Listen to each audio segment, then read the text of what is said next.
I'm Olivia, and this is Ritual Kitchen, where I like to find out stuff about plants, herbs, mushrooms, ferment things, talk about magic and ritual and how to take care of our bodies and empower ourselves. And today I'm going to talk about Birch Polypore, which is this magical mushroom. It has this very characteristic brown top and a very white and porous kind of bottom, and it grows on birch trees that are either sick or are dying or have just recently been chopped down. So I found a bunch of these in the forest on a bunch of birch trees that had been cut down, and they're just going to town on those. Yeah, they come all in all different sizes. The last time that I took some home, I found one that was like this big, which was super cool. But yeah, so they're going to be a little bit more common or easier to find where you find a lot of birch trees, or where you find a lot of birch trees that might be competing for the same nutrients. So their research has been done on these mushrooms to an extent, and they've been found to be super helpful for your immune system. They're also antiseptic. You can even use pieces of the spongy texture as kind of like a band-aid. They've also been used to help get rid of parasitic worms, and they are supposedly anti-tumor, anti-inflammatory, antiviral, and antibiotic, so like a super good immune system aid.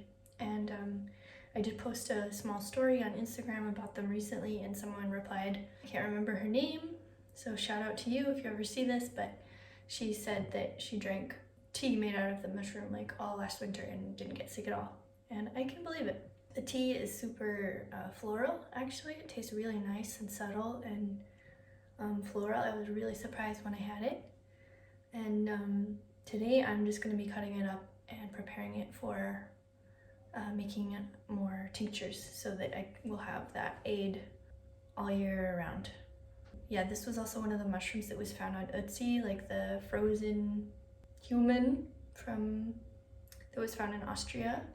That's the fact that everyone likes to throw out there when they're talking about Birch Polypore, but fine by me. I guess it's part of the fact, isn't it?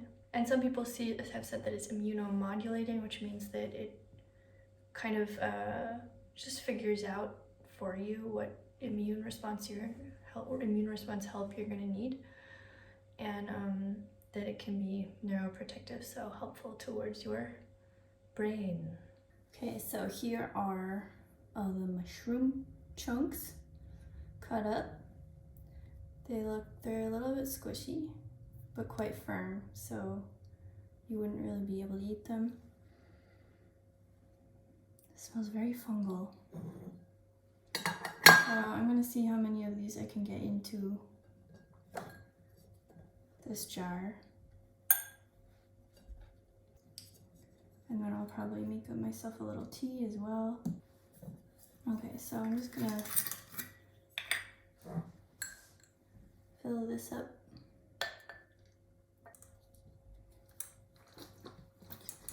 And then you just shake this like, every couple of days.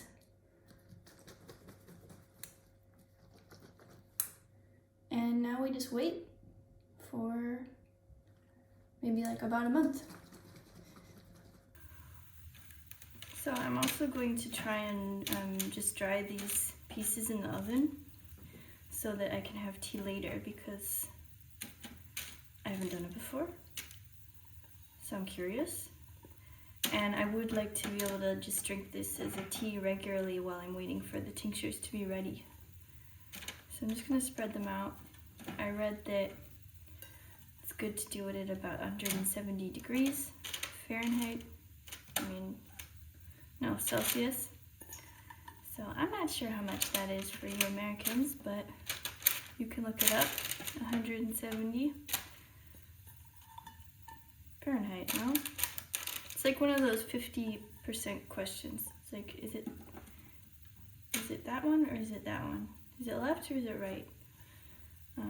So basically the European oven standard.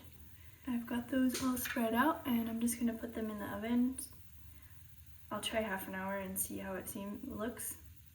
I read something about an hour, but just to be safe, I'll do half an hour. So I finished drying the mushrooms in the oven. Some of them are still a little bit squishy. Others are completely dry.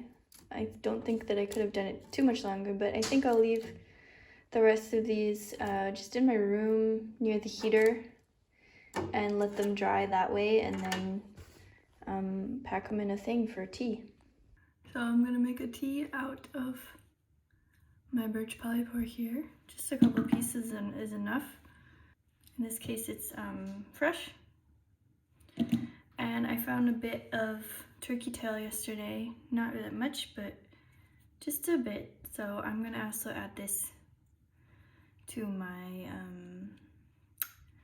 tea, just because it's not really worth saving for something else. I might as well just use it now in this context. Turkey tail is also great for many things. You can also use it as a tea.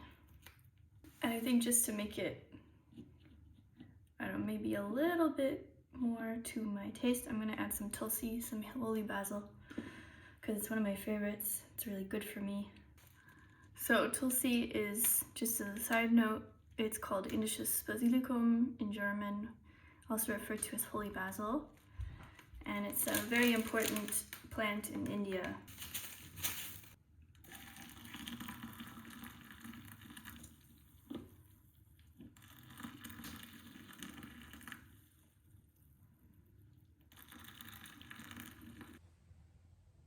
Here's our tea.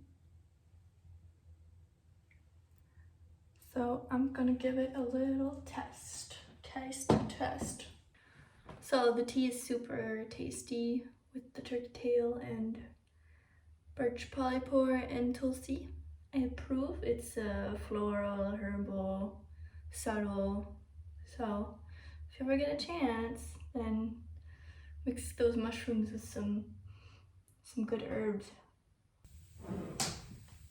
Hello. So this is a alcohol with Birch Polypore and Tinder Polypore that I collected and put into alcohol a month ago.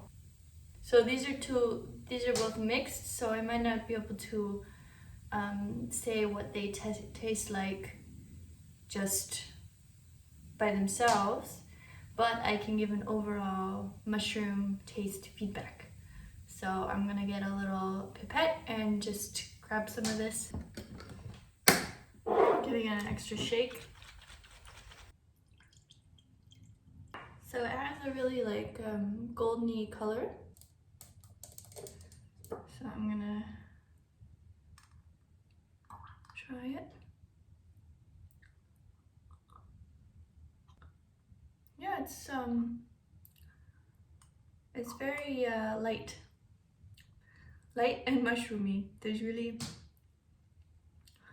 no other way to describe it, but definitely not a bad taste. So it's not like a tincture that makes your mouth there's like no astringency. It's not hard to take, so I approve. So thank you for watching this video about Birch Polypore, and please give me a like and a subscribe so I can continue to do projects for this channel. I have an Etsy shop where I sell some posters of edible mushrooms where I did all the illustrations myself, and the posters also tell you what the mushroom tastes like and some ideas of what you could do with it. So check that out. And I also have an Instagram where I share various health and food and herb related infographics. Yeah, that link will also be below. Thank you very much for watching, and see you soon.